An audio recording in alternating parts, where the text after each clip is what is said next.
नमस्कार. मनातल्या कथा चॅनलवर आपलं स्वागत आहे. आपण ऐकत आहात नात्यांची वीण भाग 2. अश्विनीच्या मनात अनेक प्रश्न घोळत होते. दिवसभराच्या थकव्यामुळे तिचा डोळा लागला. कमल तू जा, मी आलेच, आशा म्हणाली. कमल आपल्या रूममध्ये निघून गेली. इथे आशाने किशोरला थांबवले. किशोर मनात विचार करू लागला. मावशीला नक्की काय विचारायचे आहे? कशासाठी तिने मला थांबवले आहे? आशाने काळजीच्या स्वरात विचारले. किशोर, कमलला काय झाले आहे? बोलताना अडखळते, मध्ये मध्ये काही शब्दही नीट बोलत नाही.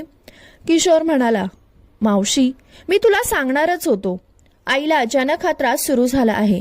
हातपाय देखील थरथरतात. मध्येच बोबडं बोलते. डॉक्टरांची ट्रीटमेंट चालू आहे. डॉक्टर म्हणाले काही लोकांना असा त्रास वयोमानानुसार होतो. हे सर्व ऐकून तिला प्रचंड दुःख झाले.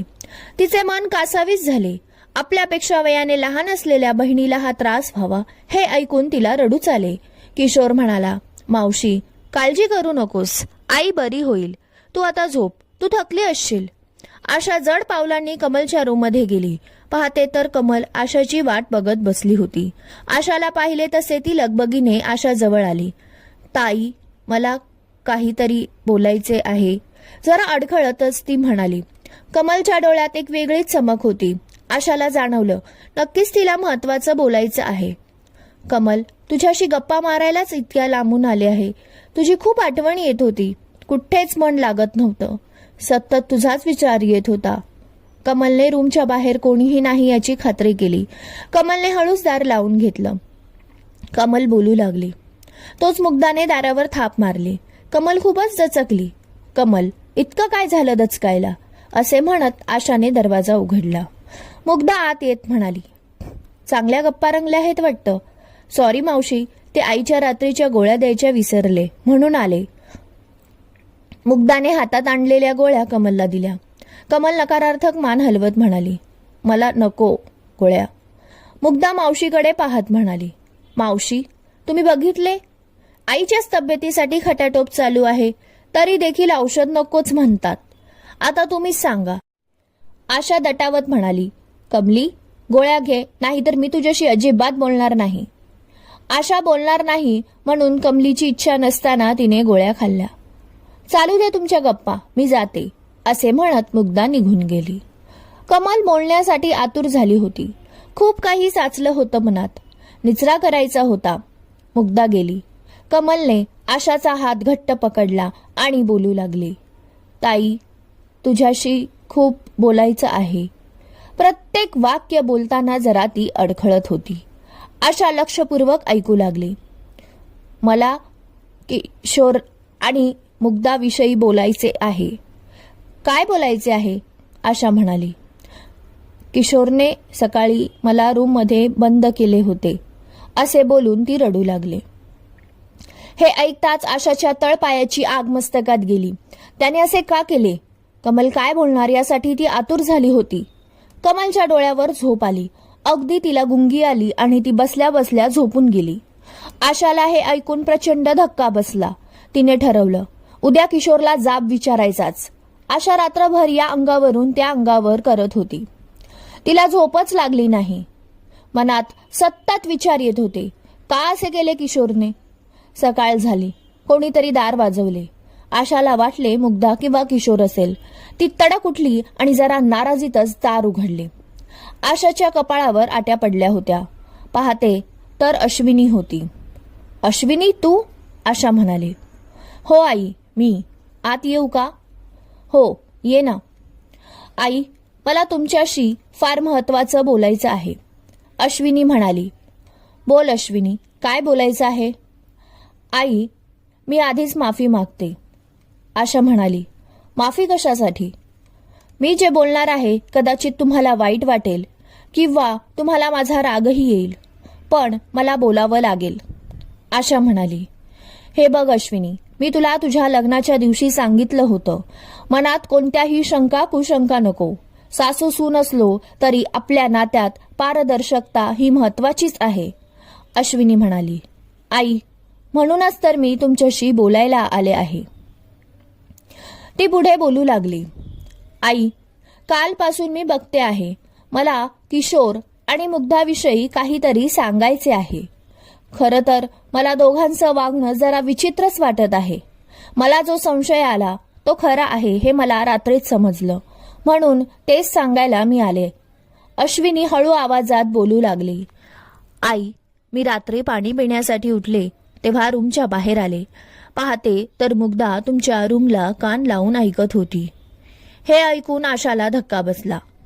आशा रागानेच बोलू लागली. काय? ती आमचं बोलणं लपून ऐकत होती? पण का? अश्विनी म्हणाली.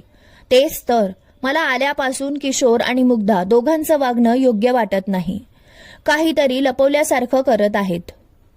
कमली मला आल्यापासून म्हणते आहे तुला काहीतरी सांगायचं आहे, आणि झोपण्यापूर्वी तिने मला सांगितलं की किशोरने तिला खोलीमध्ये बंद केलं होतं. अश्विनी आवाज वाढवत म्हणाली. देवा, कमल मावशीला रूममध्ये बंद केलं होतं? आशाच्या डोळ्यात अश्रूंची धार लागली. अश्विनी आशाच्या दिशेने सरसावली. ती आशाचे अश्रू पुसत म्हणाली. आई, हे असं कमजोर होऊन कसं चालणार? आपल्याला मार्ग काढावा लागणार. आशा शून्यात नजर लावून बसली होती. खरं तर हा मोठा धक्का होता. आपण बहिणीला भेटायला आलो होतो, सुखाचे 4 क्षण वेचायला आलो होतो. हा सर्व प्रकार ऐकून डोकं सुन्न झालं होतं आणि रागही आला होता. आत्ताच्या आत्ता किशोरला जाऊन जाब विचारते, माझ्या बहिणीचे असे हाल लावले आहेत, असे म्हणत बाहेरच्या दिशेने पाऊल ठेवले. अश्विनी आशाला थांबवत म्हणाली. आई, तुम्ही थांबा प्लीज, असे काही वागू नका. असे तडक जाऊन विचारणे योग्य नाही. आधी तुम्ही कमल मावशीसोबत सविस्तरपणे बोला. त्या काय बोलतायत ते पाहू आणि पुढे काय करायचं ते विचार करूयात. तू बरोबर बोलते आहेस अश्विनी. आधी मी कमलला विचारते आणि मग काय करायचं ते बघू. तितक्यात किशोर आला आणि म्हणाला. मावशी, झाली का झोप? आशाला तर किशोरचा प्रचंड राग आला होता. त्याच्याशी बोलू वाटत नव्हते. तरी आता उगाच बोलायचं म्हणून ती निर्विकार चेहऱ्याने म्हणाली. हो, झाली झोप. आई अजून झोपली आहे म्हणत तो कमलला उठवायला गेला. त्याने कमलला हलवले तशी ती उठली.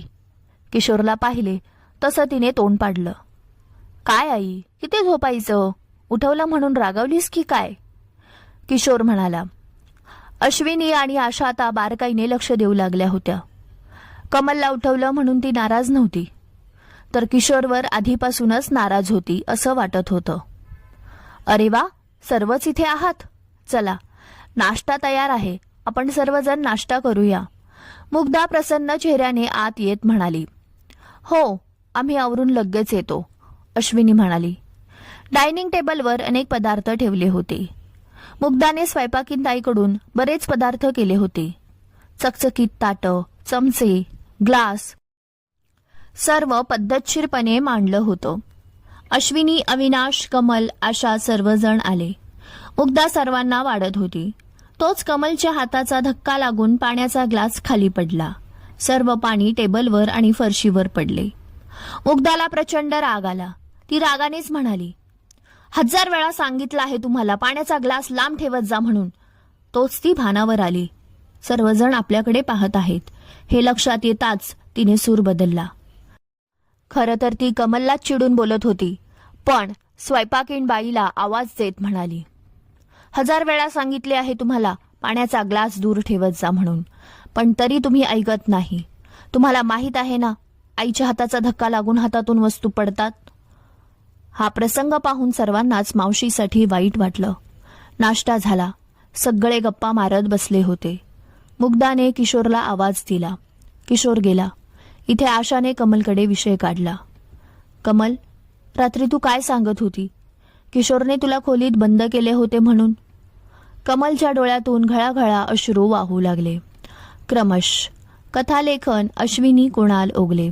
श्रोते हो, तुम्हाला जर आजचा भाग आवडला असेल तर लाईक आणि कमेंट करायला विसरू नका. आणि चॅनलला जर तुम्ही सबस्क्राईब केलं नसेल तर सबस्क्राईब जरूर करा. लवकरच भेटू पुढील भागात. धन्यवाद.